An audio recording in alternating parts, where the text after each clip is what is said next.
Alex, how's it going? Good, Drew. How are you?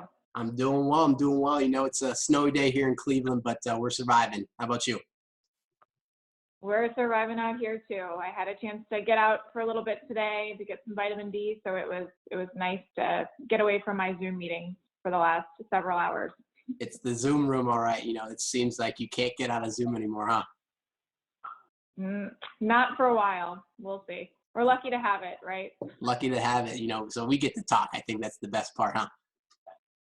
Absolutely. Good, good. So, Alex, just for our students, could you give us a little bit better background of who you are, where you're from, how you've gotten here?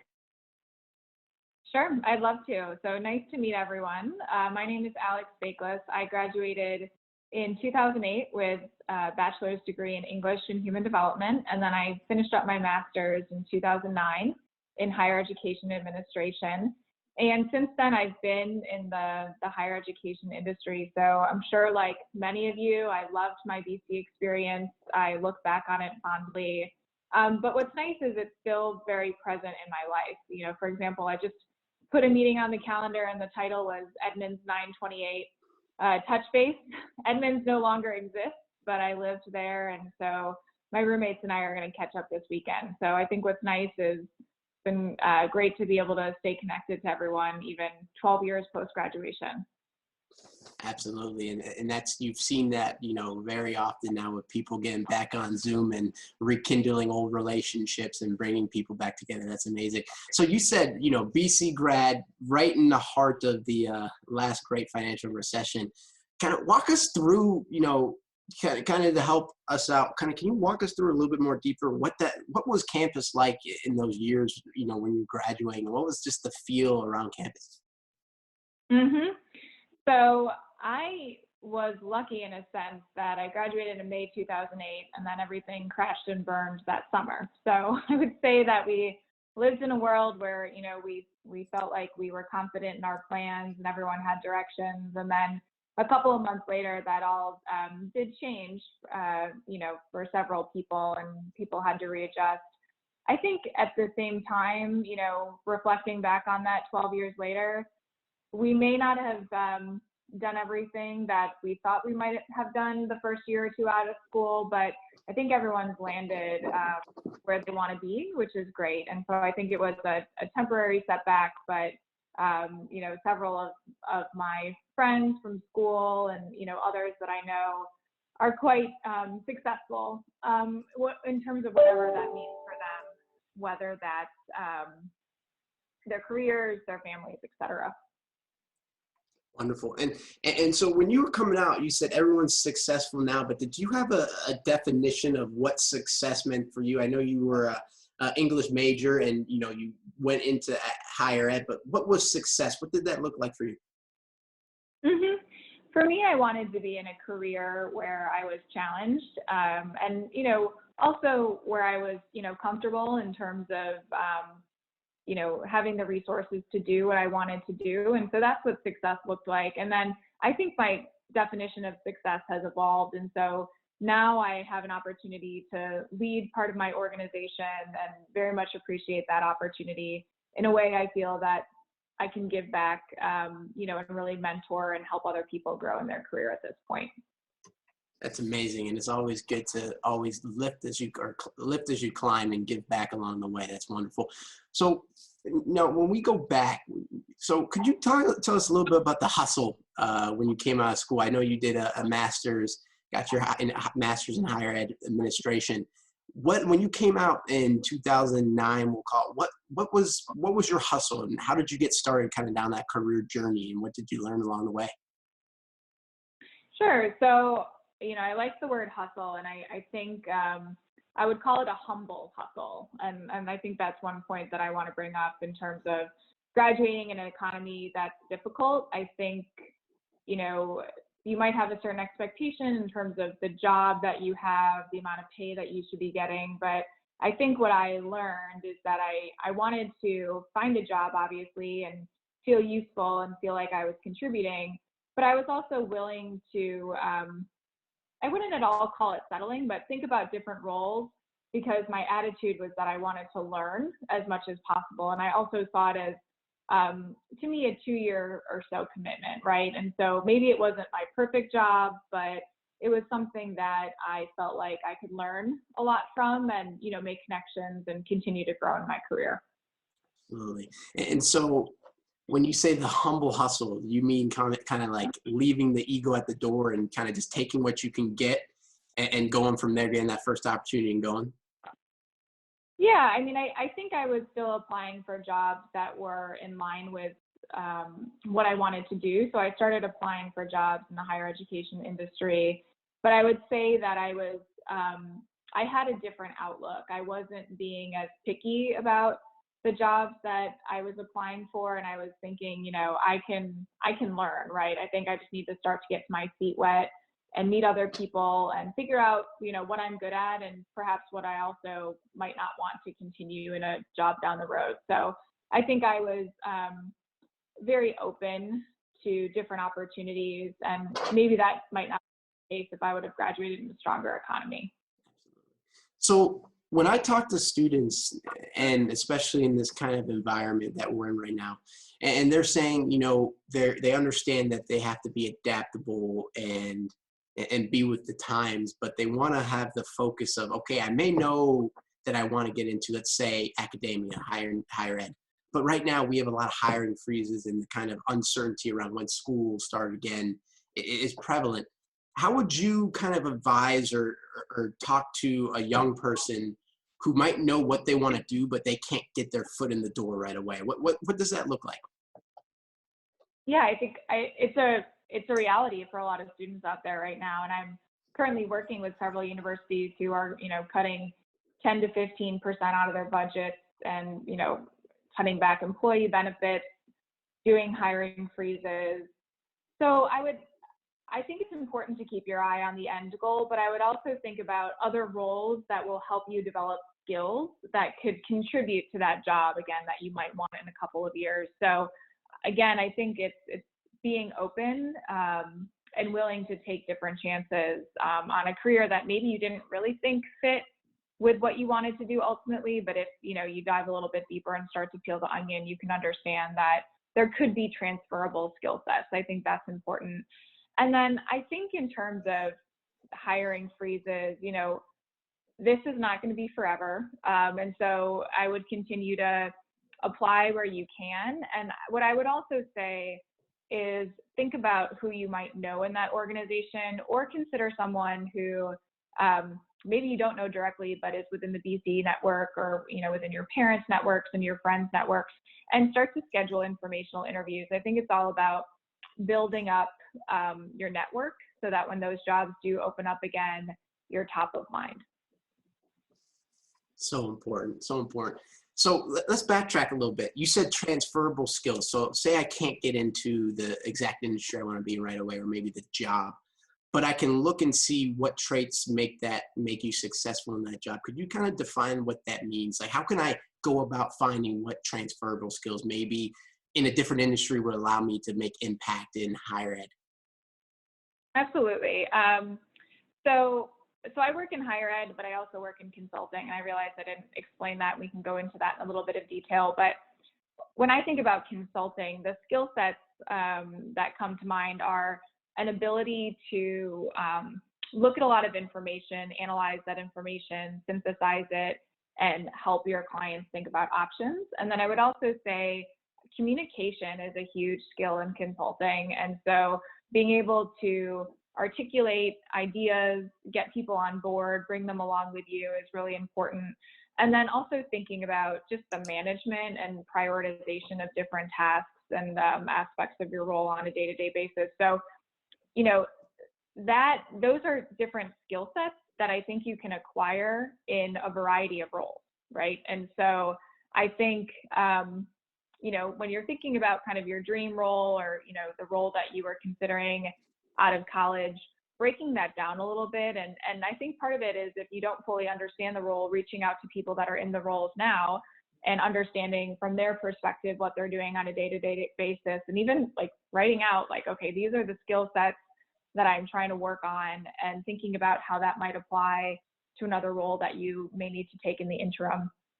I also think in terms of developing skill sets, If I were, and I do interview a lot of our incoming team members, and I think everyone will be very empathetic and understand that it's a tough economy.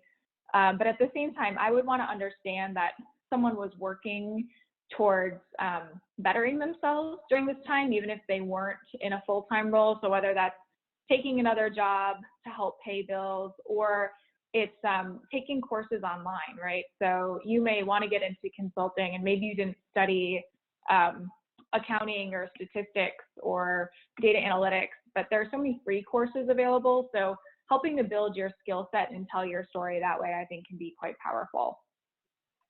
That's awesome. So you kind of said really two distinct things there. Continue to look at those skills that leaders and people in the industry have and try to replicate them in other jobs you get. And then also just in this downtime, if there's any way you can kind of continue to show intellectual curiosity or developing yourself in different manners, just to show that, hey, I'm not doing much, but I'm trying to continue to sharpen this thing. So that's awesome. When you were younger, what was your kind of framework around networking? I know you mentioned that that's important now, but when you were a 22-year-old fresh out, were you nervous? How did you go about doing that? Mm-hmm. I think it can absolutely be nerve-wracking to, pick up the phone and talk to someone 10 or 20 years older than you, especially if they're, established and you admire them in their careers. But I think people really want to connect and give back, particularly in the DC network. So I wouldn't hesitate. I think people are more than willing to talk, to connect. I think, we're all virtual right now. We're probably all kind of dying for that social connection in one way or another. And so I would just encourage people to reach out. I'd make the note somewhat personal. So, maybe you have a connection to that individual, or you studied something similar, or you realize that they're in a career that you'd like to emulate. So I wouldn't just, I would try to personalize that outreach as much as possible. LinkedIn is a great tool. Email is a great tool. But I think just starting to schedule those phone calls and those, ideally when we are able to meet again in person, those meetings is a great way to start. And I would also say, networking, you don't necessarily need to think about it as someone who's older than you. Two of the jobs that I've had post-graduation, I would say I networked with my peers. So they were individuals who, had been working in the organization for a year or two, and I had reached out and wanted to talk to them. So they were friends, they were people that I knew in college. And I think that's just another way to network. And they often can have quite a bit of influence in terms of getting your resume to the top of the pile. I love that. So it doesn't just have to be vertical. It can be horizontal in making those relationships. You make the best point.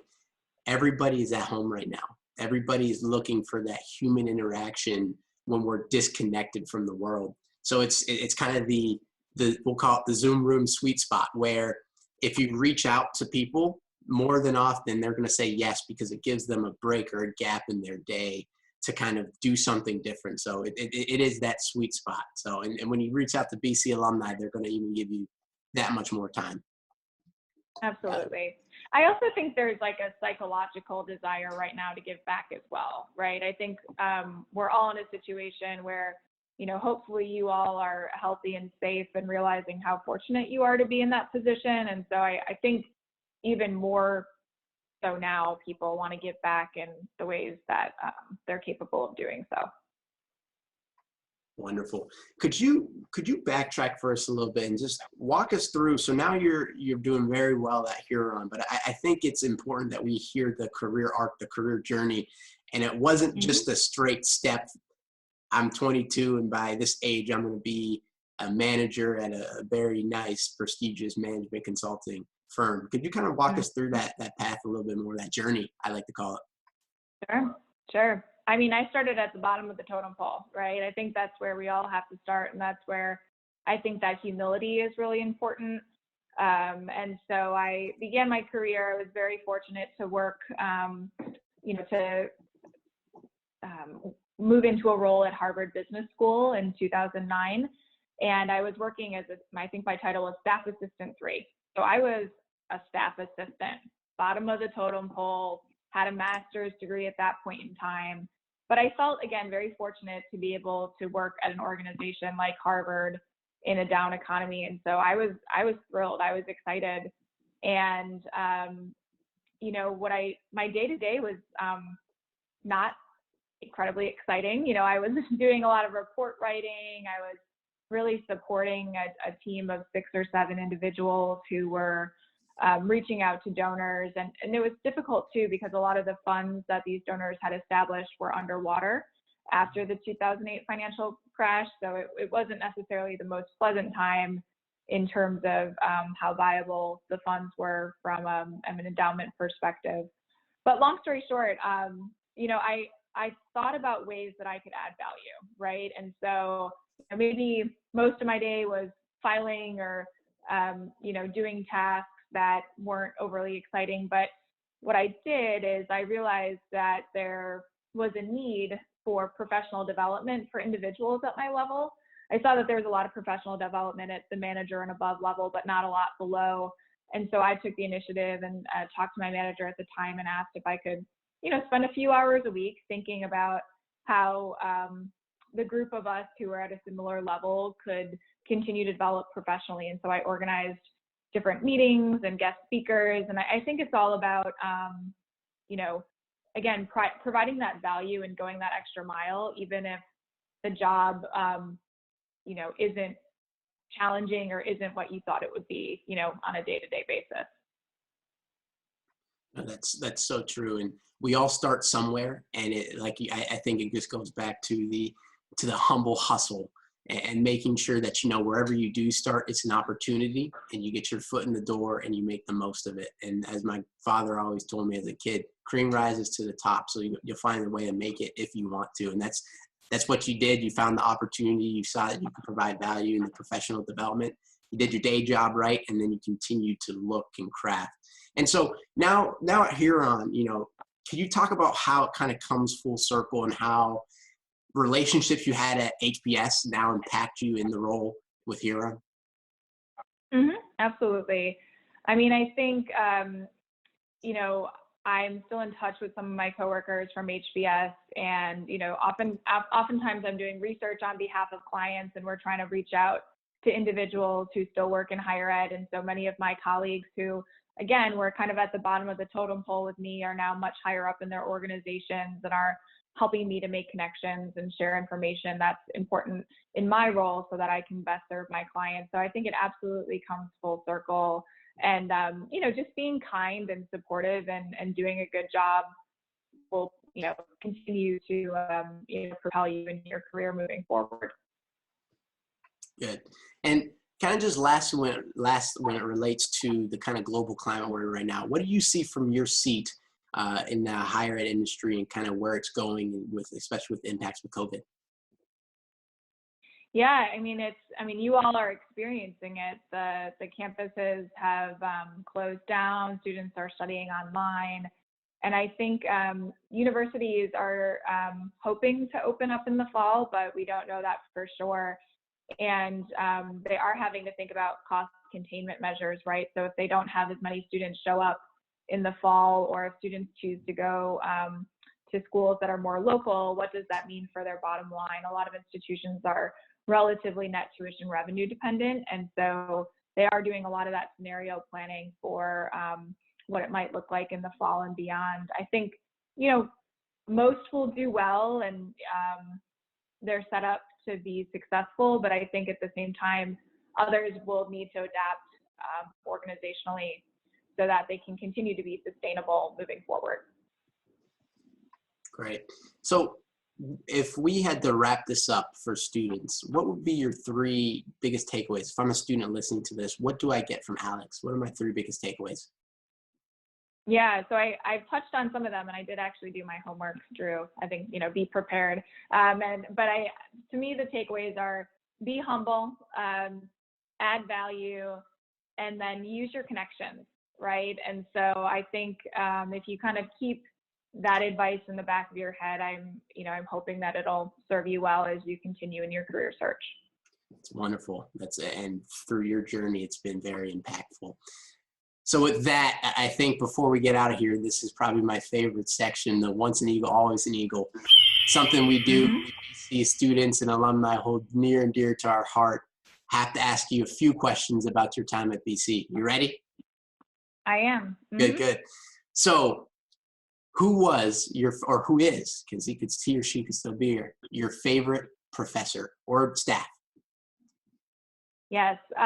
So my favorite professor, he was the late John Cawthorn. So he was the associate dean of the Lynch School of Education, and he taught a senior seminar where we read one book a week, and it was all these coming of age books. And so we spent a lot of time reading our spring semester. But then there's some of the most meaningful conversations that I've had at Boston College. And I think when I was thinking about transferring to the Lynch School from the College of Arts and Sciences, he was really supportive, and helping me think through what I could do beyond BC. And I think, again, what was so helpful is that he helped make introductions, and he was just there to listen. So I miss him dearly, and he had a huge impact on my life. That's wonderful. And we all know those people who will listen to us. They're just all a valuable place. Last question. It's a Friday night. We just get back from MAs. It might be about 1:45. We have till 2. We're in late night, lower live. What are you getting? I used to just eat a ton of candy. Candy. Okay. Love it. Yeah, but I remember, a lot of my, for a while, one of my very good friends had a picture of the chicken parm sub on her phone for about 5 years after we graduated. So that was her favorite late night snack. I don't know if they still serve that. I think they do. Never forget, huh? Yeah. Mm-hmm. Alex, really appreciate your time. Thank you so much. And stay safe and healthy in Chicago, okay? You too. Let me know if you need anything. To all of you. All right. Thanks. Take care. Take care. Bye.